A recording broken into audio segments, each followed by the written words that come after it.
there, curious minds.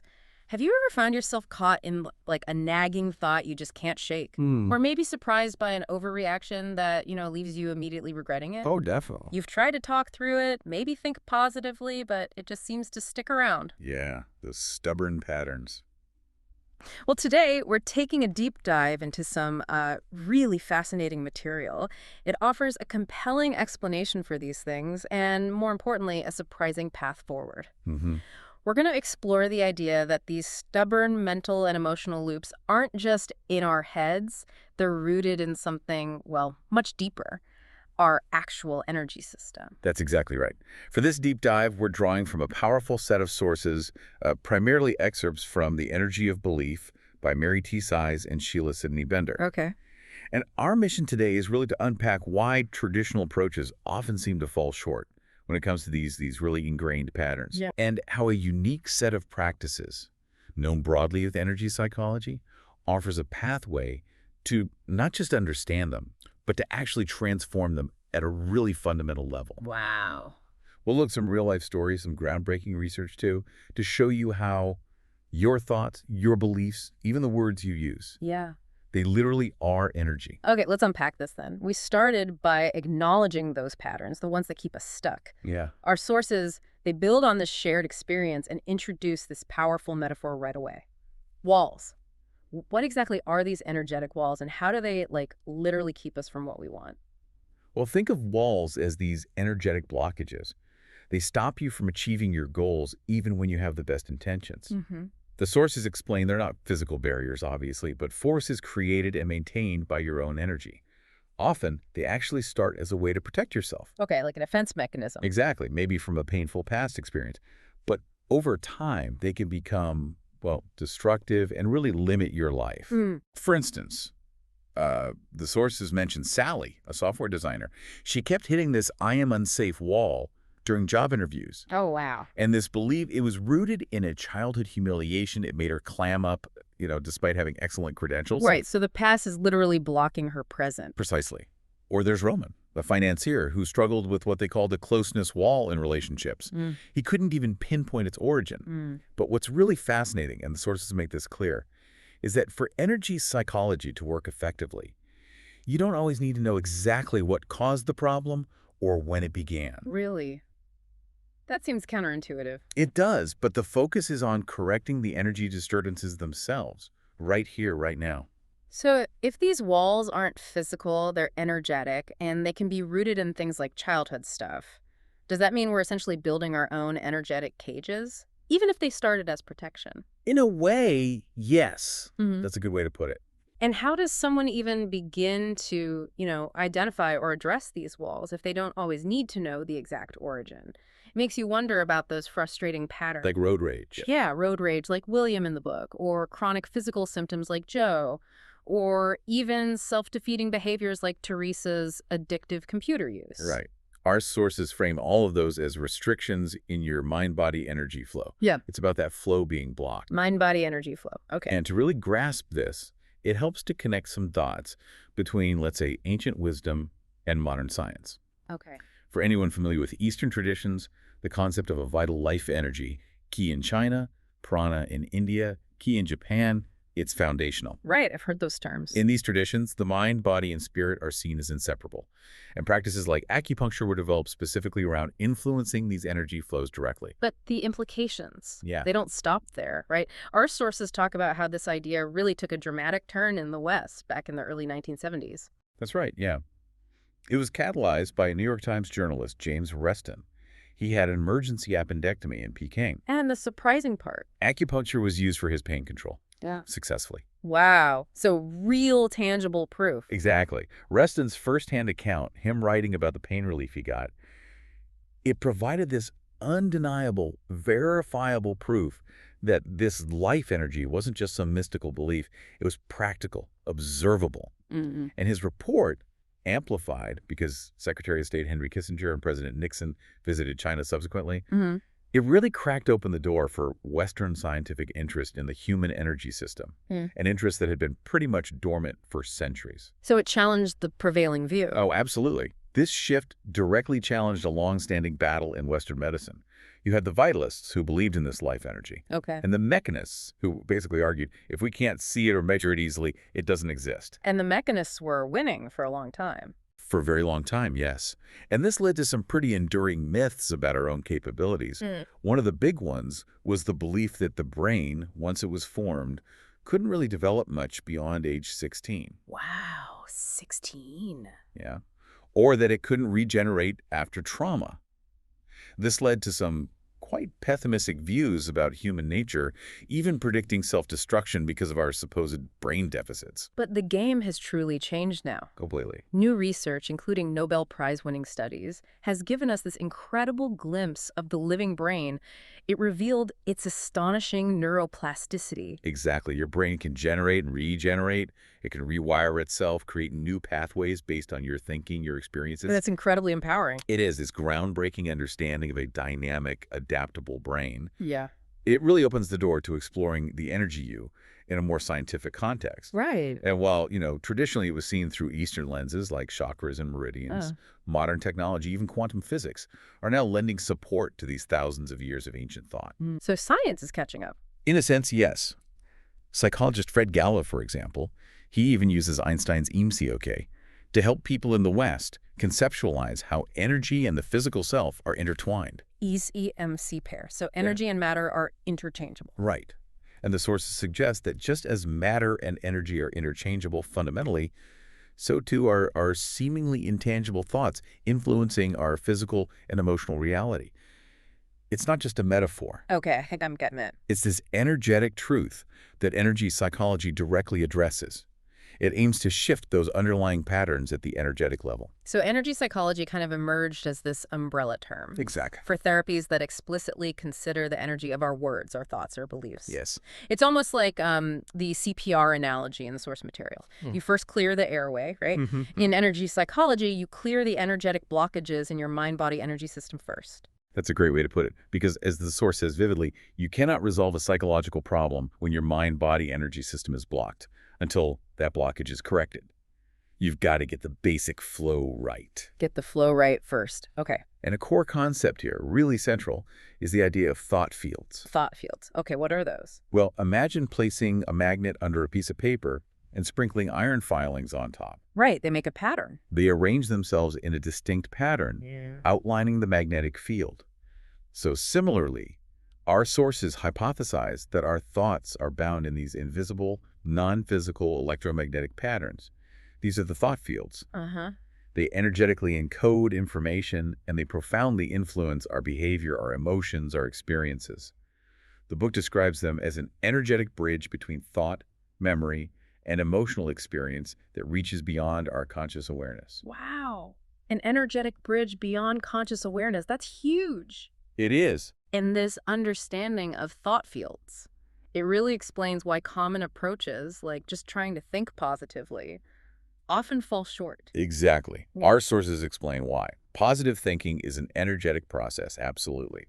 But if your energy flow is disrupted by a negative belief or these unwanted signals in your thought field, you just can't fully connect to that positive intention. The energy isn't flowing correctly. So the protocols aren't just about thinking differently. No, they're about actually freeing up the energy and amplifying your intention. There's even research mentioned using brain mapping that shows substantial positive differences in the brain after just one energy treatment session. After just one session, that's impressive. It really is. And within these thought fields, the sources identify 3 crucial types of emotional signals. Okay, 3 types. First, perturbations.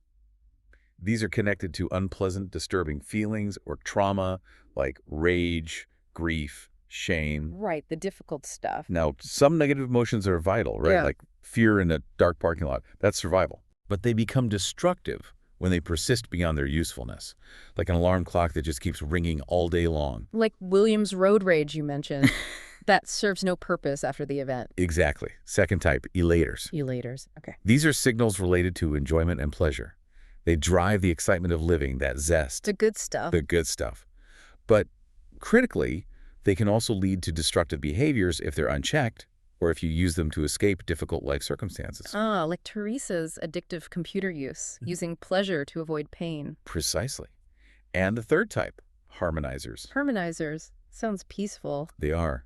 These signals connect you to calm, tranquility, that sense of balance, or just being in the moment. Hmm. They reflect a more expansive, intuitive grasp of meaning. They can evoke feelings of peacefulness, even unconditional love. When your thought fields are free of those active perturbations and elaters, The harmonizers come through. yes, they produce this feeling of well-being. They stabilize you. The interplay of these signals, perturbations, elaters, harmonizers, that really shapes our internal world, doesn't it? It really does. And this leads us to what our sources call the candy cane effect. I found this fascinating. Yes, the candy cane effect. The intertwining of the good, the elaters, and the bad, the perturbations, it's hard to separate them sometimes. Very true, like the stripes on a candy cane. Right. And this is why addressing self-defeating behaviors like smoking or overeating isn't just about getting rid of the discomfort, the perturbation. No, it's also crucial to understand and treat the pleasure, the elator, that sustains the habit. Which traditional therapies often miss. Often, yes. They miss that second color stripe of the candy cane, as the book puts it, leaving people feeling trapped. So energy psychology aims to work on both, reduce the alarm bells and recalibrate the pleasure signals. Exactly. Recalibrate the elaters so they serve you constructively, which ultimately allows that inherent sense of well-being, the harmonizers, to emerge and stabilize. Okay. So how do we start to get a handle on our own energetic state? Well, a key innovation highlighted in the sources, especially for gaining insight, is applied kinesiology, or muscle testing. It was developed by a chiropractor, George Goodhart, back in the 1960s. Muscle testing, how does that work? The basic premise is that your muscle strength is influenced by your emotions, by your thoughts, by the energy of what you're focused on. Yep. You instinctively know this on some level. Like, if you have bad news for someone, you might tell them to sit down first. Right, because you anticipate they might feel weak. Exactly. Their muscles might subtly weaken under that emotional stress. Interesting. And the deep dive takes this further, showing us how to self-test. Yes, how to self-test your own mind-body energy system to get clear, objective feedback. Our sources offer several really fascinating methods you can try right now. Like what? Well, there's the self-test sway. You stand relaxed and notice your body subtly swaying forward for a yes or a positive congruent thought, and backward for a no or a negative incongruent one. Just a subtle sway. Very subtle, often. Then there's the chain link method. You make an O-ring with the thumb and a finger of one hand Okay. and use the index finger of the other hand to try and pull it apart while thinking or stating something. It stays strong for true or yes statements and weakens for false or no ones. Okay, I can picture that. There's also the glide test. You rub your thumb and index finger together. The friction feels smooth for truth or yes, and rough or sticky for untruth or no. Smooth versus sticky. Ah, Interesting. And then there's the one that sounds a bit wild, the lift the gallon of water test. Wait, lift a gallon of water. Yeah. The sources suggest a jug of water will actually feel lighter when you think a yes thought, something congruent with your system, Lighter. and heavier for a no thought, something incongruent. It really makes you wonder about the subtle and maybe not so subtle ways our energy impacts our physical experience. That's amazing. So these methods let you tune into your body's subtle responses. Exactly. They give you objective feedback on your energetic state, on what resonates as true for your system. And these scales, like the SUD and SUE scales mentioned later, they tie into this. Absolutely. Those scales, subjective units of disturbance and subjective units of elation, give you a way to quantify your internal experience before and after you do the energy work. Muscle testing helps confirm if your system is aligned or reversed, while the scales track the intensity. It's invaluable, especially when you feel unsure where to start or how you're progressing. Right, it gives you something concrete. Precisely. So, okay, we can have blocked energy like those walls, but what happens if the flow itself is just off, like going the wrong way? Ah, yes. Our sources introduce two really crucial concepts here that can profoundly impact our well-being: general polarity problems and neurological disorganization. Polarity problems, like magnets. Kinda, yeah. Polarity refers to the direction of your energy flow, much like the Earth's magnetic poles. When it's off the book, it uses the analogy of having your batteries in backwards. Okay, I get that. You might just experience this overall negative feeling, or chronic health issues that don't seem to respond to treatment. Or you might find your progress gets stuck right at the beginning of doing any energy work. So it's like a fundamental misalignment. Exactly. Huh? And the sources provide a simple hand-over-head test you can do to quickly check your general polarity. Okay. And the other one, neurological disorganization.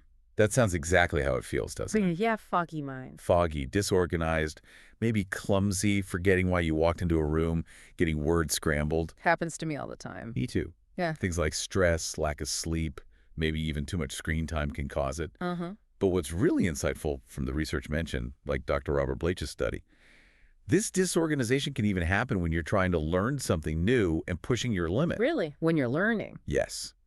In his study, students reading faster became disorganized. But then, after doing specific breathing exercises, they reorganized and could actually read even faster. So when you correct it, dealing with that temporary disorganization actually enhances resilience and learning capacity. That's fascinating. So it's not always a bad sign. Not necessarily. If it's temporary and related to growth or stress, the problem is when it becomes chronic. Right. So is there good news? Can these be fixed? Yes.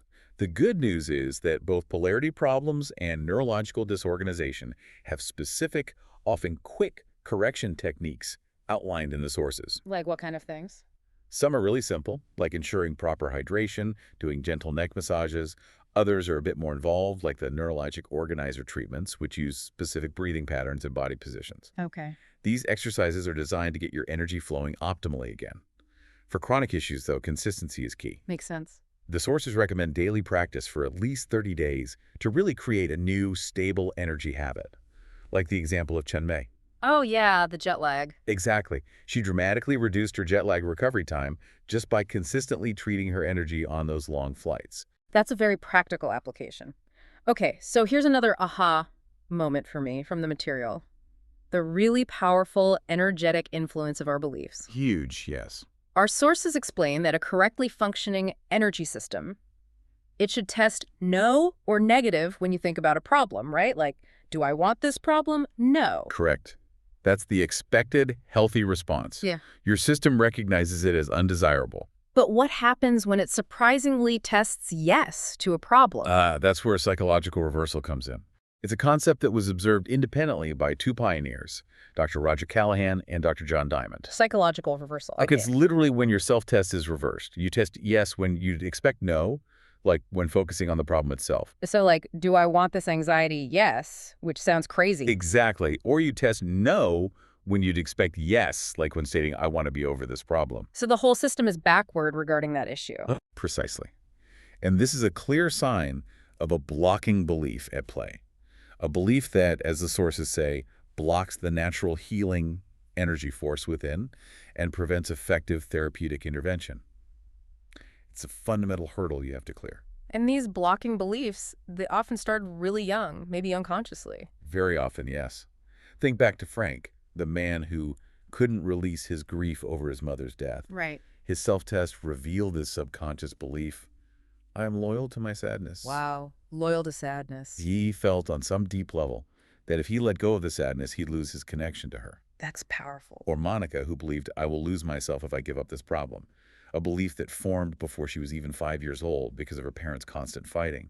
Giving up the problem felt like losing her identity, which was tied to navigating that chaos. It's such a powerful insight that often the very obstacles to our healing are these old beliefs that once actually served as a form of protection. Exactly. They were adaptive then, but they're maladaptive now. So how do we find these blocking beliefs? Well, our sources categorize these primary blocking beliefs into 4 main areas to help you investigate. 4 areas. Okay. They are safety, deservedness, relationships, both with others and with yourself, and beliefs about the future. Safety, deservedness, relationships, future. Got it. By self-testing against specific statements related to these categories, like, it's safe for me to heal, I deserve to be happy, it's okay to let go of this, I can handle success, you can start to uncover exactly what subconscious belief might be holding you back. Right. And this is so critical because even if you consciously understand where your negative beliefs come from, maybe through therapy or self-reflection, That knowledge alone isn't enough. often no. That intellectual understanding doesn't necessarily clear the energetic disruption. The energy itself has to be shifted. The energy has to shift. Okay, so how do we do that? What's the process? Right, so the sources provide a clear, step-by-step protocol to address these energetic blockages directly, helping to shift those patterns we've been talking about. Okay, a protocol. It starts with attuning to the problem, really feeling it in your body, and then rating your subjective units of disturbance, or SUD, on a 0-10 scale. 0 is no disturbance, 10 is maximum disturbance. Okay, get a baseline number, SUD score. Exactly.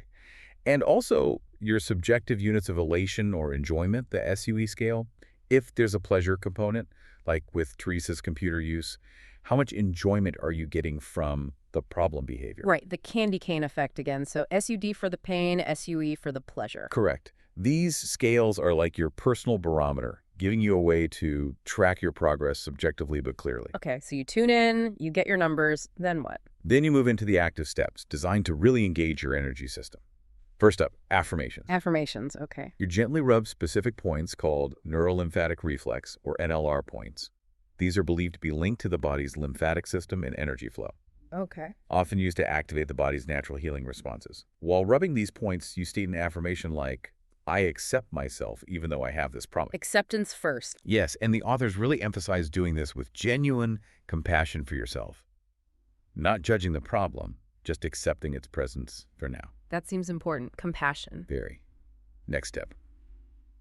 Intentions. Okay.